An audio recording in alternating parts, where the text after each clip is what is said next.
সম্মানিত সতী, উট, ঘোড়া কিংবা পায়ে হেঁটে, যেখানে রাস্তা ছিল অরক্ষিত, দুর্গম এবং ডাকাতের ভয়ও ছিল, মরুভূমির তীব্র তাপদাহ কিংবা কনকনে শীত, বালিঝড় কিংবা পানীয় খাদ্যের অভাব, কোনো কিছুই যেন হযরত ইমাম বুখারী রাহমাতুল্লাহ আলাইহিকে তার লক্ষ্য অর্থাৎ হাদিস সংকলনের উদ্দেশ্য থেকে এক চুল বিচ্যুত করতে পারেনি।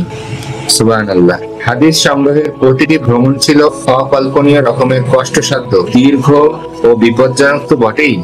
এই ত্যাগ ও তিতিক্ষা ইসলামের ইতিহাসে অবিস্মরণীয় হয়ে থাকবে।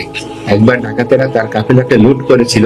যখন তাকে সার্চ করা হয় তখন কিছু হাদিসের কাগজপত্র ছাড়া কিছুই পাওয়া যায়নি এবং এই কাগজগুলো ছিল তার জীবনের চেয়েও মহামূল্যবান সম্পদ। তখন ডাকাতের সর্দার বিস্মিত হয়ে যায় এবং এবং বলেন যে এরকম কাউকে এখন পর্যন্ত পাওয়া যায়নি এবং তাকে ছেড়ে দেওয়া হয় অবশেষে।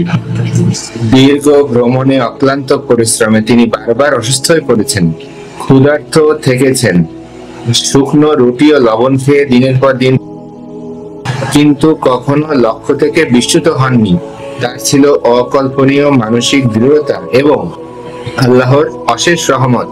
6 লক্ষের বেশি হাদিস তিনি শ্রবণ করেছিলেন, can you imagine?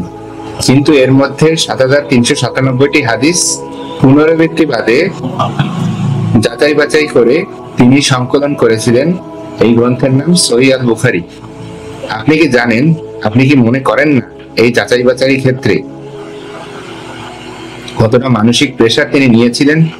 That was outstanding performance. 250 থেকে 221 হিজরি অর্থাৎ 16 বছর ধরে তিনি অবিরাম ভ্রমণ করেছিলেন, কন্টিনিউয়াস ভ্রমণ করেছিলেন।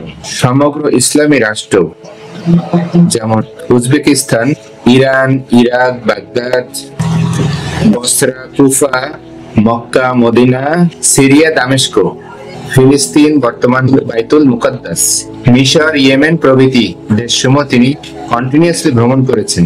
ঐতিহাসিকদের অনুমান অনুসারে উট, ঘোড়া এবং পায়ে হেঁটে তার ভ্রমণের মোট দূরত্ব আনুমানিক প্রায় 30 লক্ষ কিলোমিটার। এটি ছিল ধারাবাহিক ভ্রমণ এবং বিভিন্ন শহরে যাতায়াতের সমষ্টি, যার একটি ম্যাপের ছবি আমি দিয়ে দিয়েছি। যদিও ভ্রমণের খরচ চালানো তার জন্য অত্যন্ত ব্যয়বহুল ছিল, তিনি এজন্য তার কিতাব বিক্রি করতেন। এছাড়া বিভিন্ন মানুষের সাহায্য সহযোগিতাও তিনি নিয়েছিলেন। প্রায় শুকনো রুটি এবং লবণ ছিল তার জীবন ধারণের উপকরণ। মাত্র একটি হাদিসের জন্য তিনি মাসের পর মাসও ভ্রমণ করেছেন। শুধু তাই নয়, নির্দিষ্ট কিছু শায়েখের সাথে দেখা করার জন্য তিনি ভ্রমণ করতেন এবং তাদেরকে যদি বাসায় না পেতেন সেক্ষেত্রে তিনি তাদের দরজার সামনে অবস্থান করতেন। যতদিন না তারা বাসায় ফিরে না আসে তিনি তাদের দরজার সামনে অপেক্ষা করতেন, মাঝে মধ্যে ওখানেই ঘুমাতেন। অত্যন্ত ধৈর্য এবং সহিষ্ণুতার পরিচয় দিয়েছিলেন এবং তিনি অত্যন্ত যাচাই বাছাই করতেন। তিনি নিজেই বলেছেন যে একটি হাদিসের জন্য আমি 1 মাস পায়ে হেঁটেছি। সুবহানাল্লাহ, that was really outstanding activity. এবং এত কষ্টের ফসল সহিহ আল বুখারী, যা কিয়ামত পর্যন্ত মুসলিম উম্মার জন্য হাদিসের সর্বোচ্চ প্রামাণ্য গ্রন্থ হিসেবে স্বীকৃত। সুবহানাল্লাহ। সম্মানিত সুধী, একটিবার কল্পনা করুন, একজন যুবক তার 16 বছরের জীবনে অক্লান্ত পরিশ্রম করেছেন, খেয়ে না খেয়ে দেশ বিদেশ ভ্রমণ করেছেন, পায়ে হেঁটে মাসের পর মাস ভ্রমণ করেছেন। তখনকার দিনে রাস্তাঘাট মোটেও ভালো ছিল না, দুর্গম ছিল, বিপদ সংকুল ছিল। রাসূল সাল্লাল্লাহু আলাইহি ওয়াসাল্লামের প্রতি ভালোবাসা, তার হাদিস সংগ্রহ করা ছিল তার জীবনের লক্ষ্য, আল্লাহকে খুশি করার মাধ্যমে। এবং তিনি প্রতিটি হাদিস সংগ্রহ করার পরে তিনি ইস্তেখারা করতেন এবং হাদিস সংগ্রহ করার ক্ষেত্রে তিনি এমন ভাবে যাচাই বাছাই করতেন, যার কাছে হাদিস ছিল তিনি কতটুকু সত্যবাদী সেটা তিনি যাচাই বাছাই করতেন, তারপর হাদিসটি তিনি সংকলন করতেন। ইসলামের ইতিহাসে এই মহান ব্যক্তিত্ব, তিনি শুধু একজন পণ্ডিত নন, তিনি ছিলেন জ্ঞানের জন্য জীবন উৎসর্গকারী একজন ফাইটার, সাহসী অভিযাত্রী। ইবনে হাজার আসকালানী রাহমাতুল্লাহ আলাইহি বলেছেন, এমন কেউ তার মতো ভ্রমণ করেনি। ইমাম আল বুখারী রাহমাতুল্লাহ আমাদের কি শিখিয়েছেন?